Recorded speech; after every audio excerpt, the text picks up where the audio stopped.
नमस्कार, मैं हूं अजय जंड्याल और आप देख रहे हैं हमारा ये खास शो जिसमें आज हम बात करेंगे बड़े अहम विषय को लेकर। जी हां, जम्मू कश्मीर में दफा 370 टूटने के बाद लगातार सुरक्षा बलों की या फिर कहेंगे कि सरकार की कार्रवाइयां जारी हैं, जिसके तहत कोशिश ये की जा रही है कि कश्मीर में एक बार फिर से शांति बहाली को सुनिश्चित किया जा सके। उसके लिए सबसे अहम चीजें जो होनी है वो आतंक के खिलाफ कार्रवाइयों की हैं। आतंकी जो आपको बंदूक लेकर मिलते हैं, जरूरी नहीं कि वही खतरनाक होते हैं, मगर कुछ ऐसे लोग हैं जो आतंकियों के पीछे से, यानी कि उनकी बैकबोन है आतंक के सर्वाइवल के लिए, जो लोग लगातार आतंकवाद को सपोर्ट करते हैं। वो किसी भी लिहाज से हो सकता है, चाहे उनको मॉरल सपोर्ट है या फिर पैसों की मदद। जी हाँ, उसी पर कार्रवाइयां लगातार पिछले कुछ समय में हुई हैं, जिसमें टेरर फंडिंग को ब्लॉक करने की सबसे बड़ी कार्रवाई है।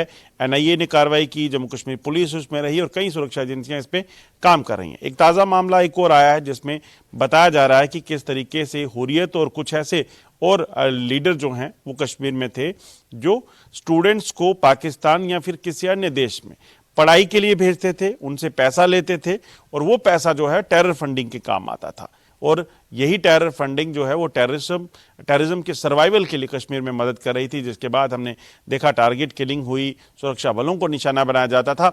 इसी पे हम बात करेंगे कि आखिरकार किस तरीके से सरकार की कार्रवाइयां चल रही हैं और किस तरीके से सुरक्षा बलों को और अहम कदम उठाने होंगे। इसके लिए हमारे साथ जुड़े हुए हैं जम्मू कश्मीर के पूर्व डीजीपी एसपी वैद साहब।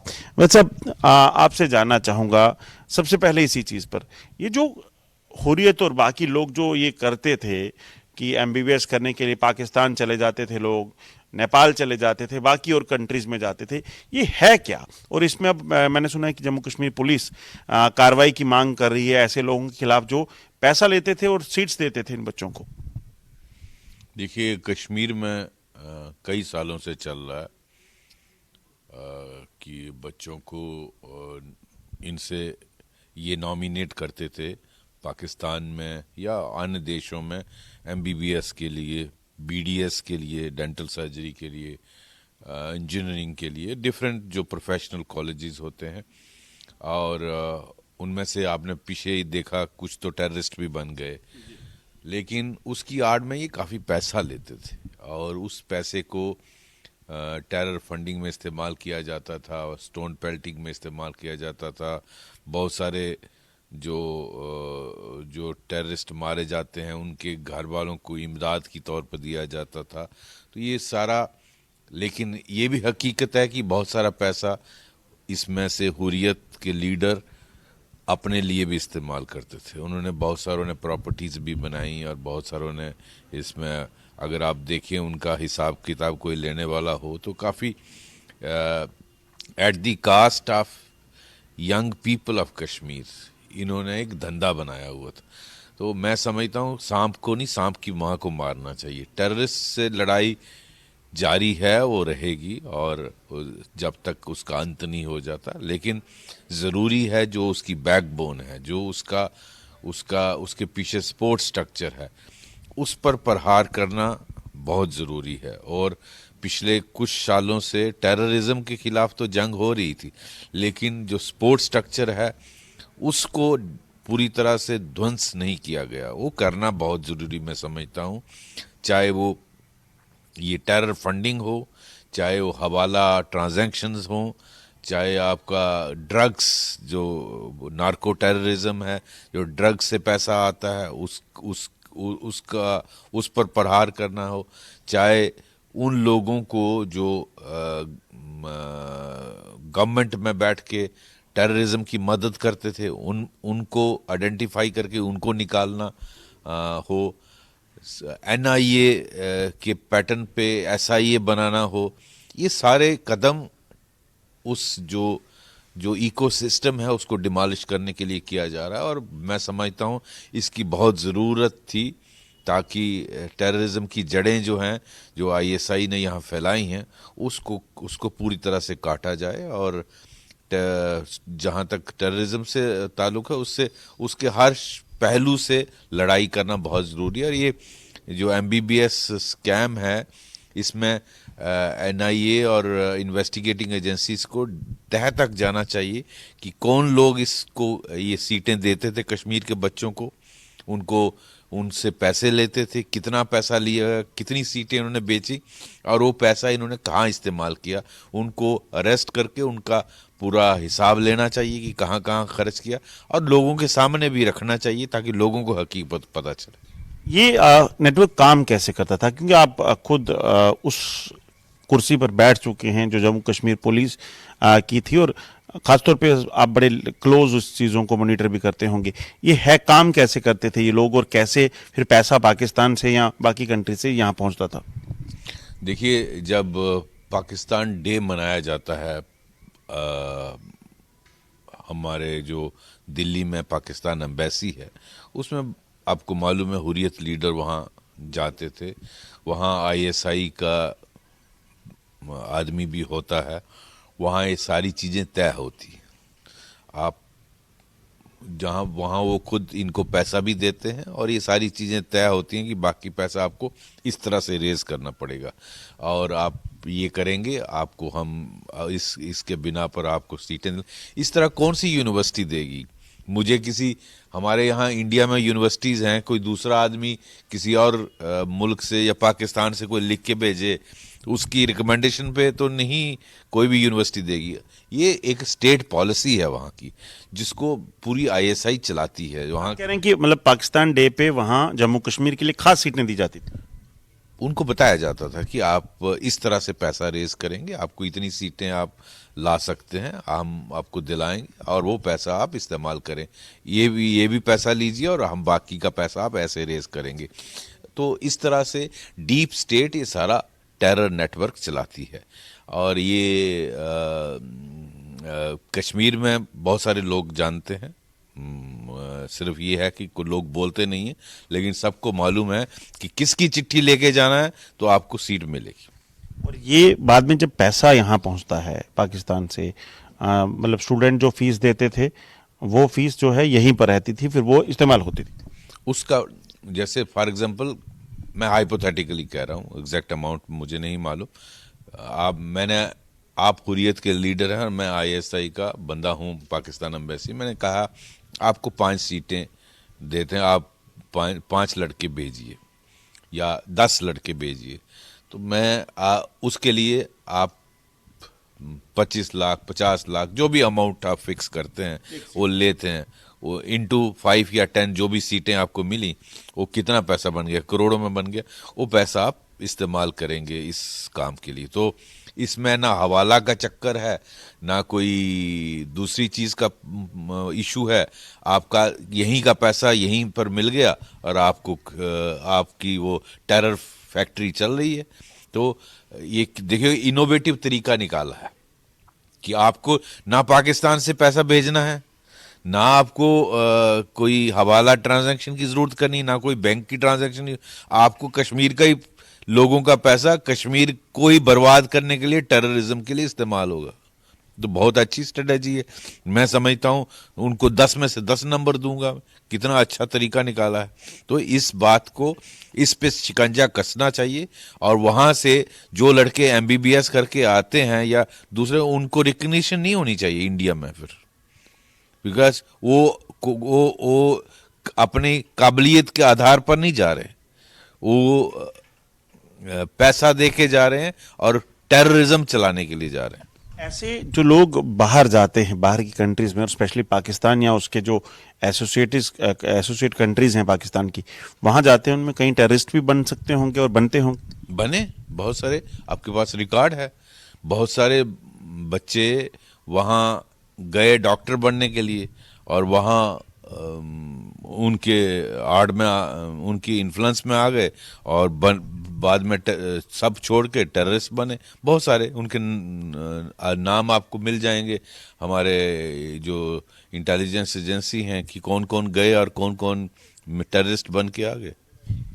किस तरह से इस पे अब कार्रवाई, आप कह रहे हैं कि इन पे कार्रवाई होनी चाहिए, कहीं ना कहीं इन लोगों को ढूंढना चाहिए, कितना जरूरी हो जाता है ये करना अगर टेररिज्म को टोटली अगर ब्लॉक करना है हमने जम्मू कश्मीर में? बहुत ज़रूरी है, मैं समझता हूँ बहुत ज़रूरी। ये एक तरीका निकाला है उन्होंने टेररिज्म को चलाने का, इस पर प्रहार होना चाहिए।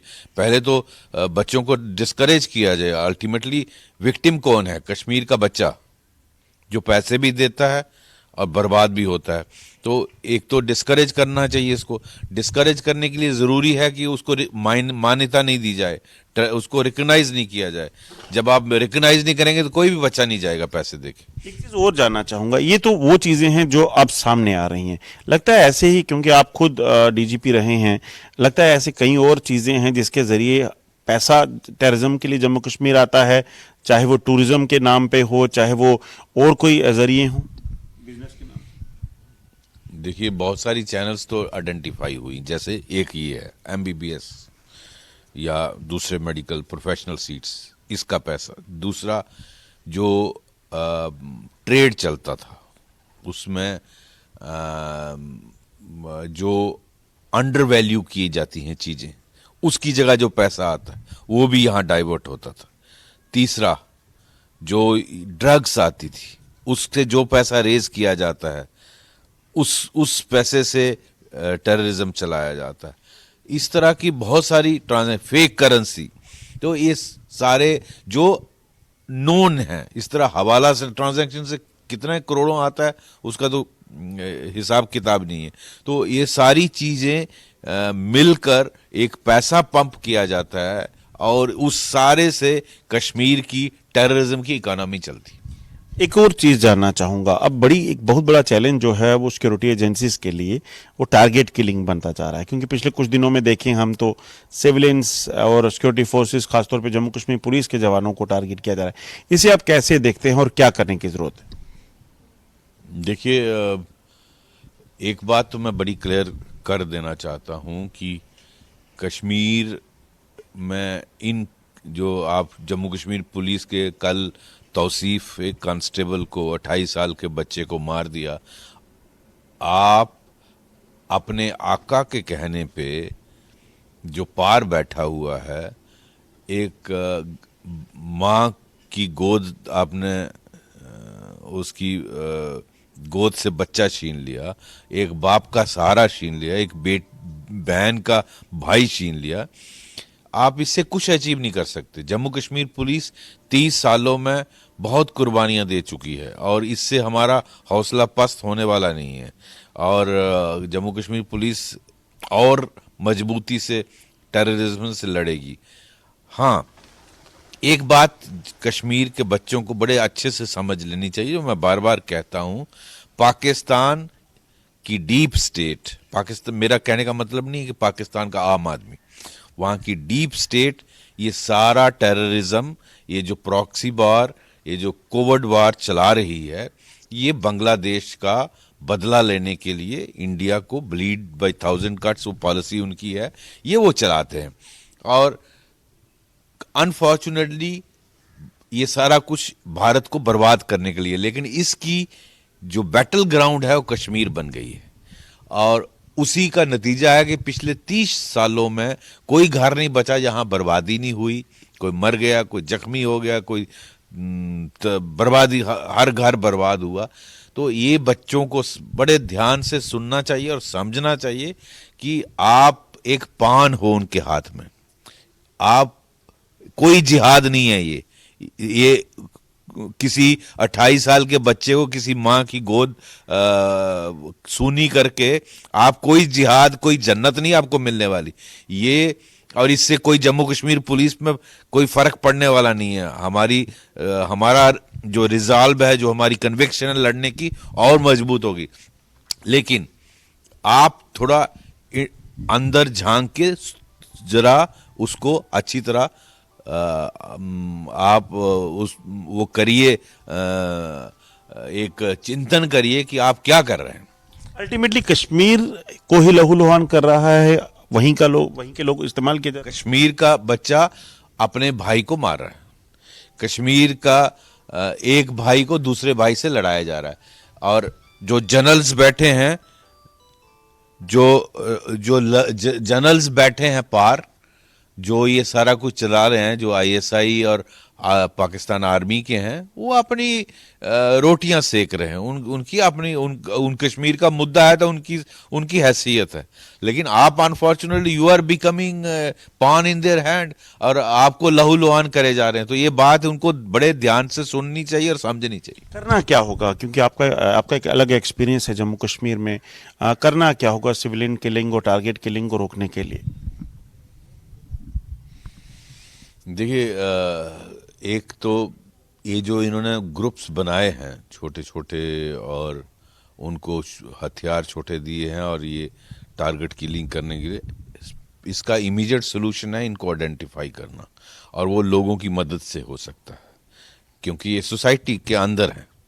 और इसलिए मैं बार बार कहता हूँ, JNK पुलिस का तालमेल लोकल लोगों के साथ बहुत अच्छा होना चाहिए। यही फर्क है आर्मी और सेंट्रल फोर्सेस में और जम्मू कश्मीर पुलिस में। जम्मू कश्मीर पुलिस का आम आदमी से बहुत क्लोज नेटवर्क, तालमेल, आपसी संबंध होना चाहिए, और ये इंफॉर्मेशन सोसाइटी से ही आएगी। पहले भी जितने ऑपरेशन होते हैं, लोगों से ही वो इन्फॉर्मेशन आती है। 90-95% ऑपरेशन जो हैं JNK पुलिस की इन्फॉर्मेशन जो लोगों से आती है। तो ये ज़रूरी है इनको आइडेंटिफाई करके पहले एलिमिनेट करना, ताकि ये इमीडिएटली रुक जाएं। उसके बाद ये जो as a long term strategy, मैं जो पहले भी कह रहा था, इस इकोसिस्टम पर प्रहार हमें हर तरफ से करना है, ताकि ये जो सारा गेम प्लान डीप स्टेट चलाती है पाकिस्तान की, इसको हम बिल्कुल निष्फल कर दें। ये है वो जो यहाँ पर किया जा सकता है। लगता है कि जैसे प्रधानमंत्री नौशहरा आए थे तो बोल रहे थे कि उन्होंने याद कराया कि सर्जिकल स्ट्राइक इसी नौशहरा सेक्टर से भी हुई थी। तो लगता है कि ज़रूरत कहीं ना कहीं इस चीज़ को लेकर भी है कि पार भी कार्रवाई करनी होगी, क्योंकि टेरर कैंप्स स्टिल एक्टिवेट हैं वहाँ पे, वहाँ से घुसपैठ की कोशिशें हो रही हैं, वहाँ से ड्रग्स और वेपन स्मगलिंग जो है वो लगातार जारी है। देखिए, ultimately Bharat government of India को ये डिसाइड करना पड़ेगा कब क्या एक्शन पार करना होगा। और लेकिन जब तक ये जो पाकिस्तान की डीप स्टेट ये चला रही है और उनकी पॉलिसी में तब्दीली नहीं आती, तो हमें बजाय दूसरों की तरफ देखने के बजाय हमें खुद ही डायरेक्ट एक्शन लेना पड़ेगा। कोई दुनिया का दूसरा मुल्क तो हमारी मदद के लिए नहीं आएगा। जैसे अमेरिका या इजराइल या बाकी कंट्रीज, चाइना, रशिया, जो अपने आप को डिफेंड करने के लिए they take action by their own, not depend on others. Similarly अब इंडिया भी एक इमर्जिंग सुपर पावर है, we will have to act on our own. आप ये कह रहे हैं कि खाली प्रेशर टैक्टिक से भी अब कुछ नहीं होने वाला? नहीं, वो जो इंटरनेशनल आइसोलेशन पाकिस्तान का किया, हमारी फॉरेन पॉलिसी बहुत अच्छी है। इंटरनेशनली आज एक पाकिस्तान परिया स्टेट बन गई है, टोटली आइसोलेट हो चुका है। उसका आप FATF देखिए, उसको ग्रे लिस्ट निकाला नहीं जा रहा है। उसकी जो हालत है, उनके प्राइम मिनिस्टर को अब टेलीफोन नहीं प्रेसिडेंट ऑफ अमेरिका उठाता है, उनसे मुलाकात की तो बात ही नहीं है। तो ये वो प्रेशर ठीक है, वो चीज़ें ज़रूरी हैं। इंटरनेशनली आइसोलेट करना ज़रूरी है, दुनिया को बताना कि पाकिस्तान एक जो डीप स्टेट है, वो इसका ये जो कोविड वॉर चलाई है, पूरी दुनिया में टेररिज्म फैलाया है, उसकी ये जो जन्मदाता है उनकी ISI। तो ये इस बात को पूरा सारी दुनिया में नंगा करना चाहिए। बट जहां तक हमारे खिलाफ एक्शन हो रहा है, उस पे डायरेक्ट एक्शन मैं समझता हूं अप्रोप्रिएट टाइम पे करना चाहिए। ये थे farmer DGP Jammu Kashmir police SP वैद साहब, जिन्होंने बताया कि किस तरीके से पाकिस्तान जो है आतंक का खेल जम्मू कश्मीर में खेलता है, अलग अलग तरीकों से टेरर फंडिंग, चाहे वो स्टूडेंट को एडमिशन देने के लिए प्रोफेशनल कोर्सेज की एडमिशन हो या फिर अन्य तरीके हों, उससे जम्मू कश्मीर में ब्लीड इंडिया 1000 कट का अपना प्लान जो है लेकर आगे बढ़ रहा है। मगर कोशिश सुरक्षा बलों की जारी है और वक्त आने पर कहीं ना कहीं एक बड़ी चोट पाकिस्तान को करनी होगी, ताकि आतंकवाद का एक पूर्ण विराम उस पर लगाया जा सके। अनुज कुमार के साथ अजय जंडियाल। आज के इस शो में बस इतना ही। हमें दीजिए इजाजत। नमस्कार।